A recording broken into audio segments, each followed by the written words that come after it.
अगोदर आंदोलन उभं केलं होतं, लुंगी हटाव पुंगी बजाव असं आंदोलन केलं।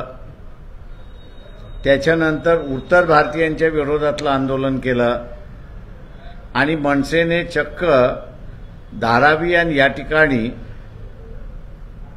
छठ पूजा जी असते त्या छठ पूजेलाच विरोध केला आणि अनेक बिहारमधल्या राहणाऱ्या लोकांना त्यांनी त्रास दिला, मारलाही, अशी परिस्थिती आहे। मनसेचे प्रमुख राज ठाकरे यांनी भारतीय जनता पक्ष नरेंद्र मोदी यांना पाठिंबा दिला,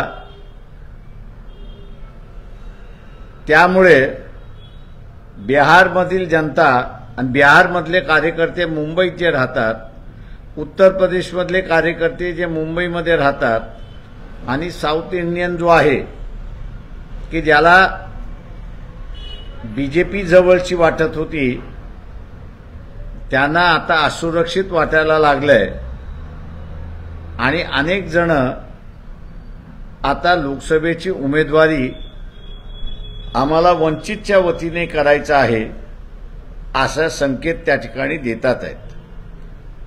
मुंबईचे उमेदवार आम्ही जाणीवपूर्वक जाहीर केले नाहीत। त्याचं कारण की इलेक्शन सुरुवात झाल्यानंतर मनसेचा पाठिंबा बीजेपीवाले घेतील आणि तो झाला तर मुंबईतलं पूर्ण असणारं गणित त्या ठिकाणी बदलतं।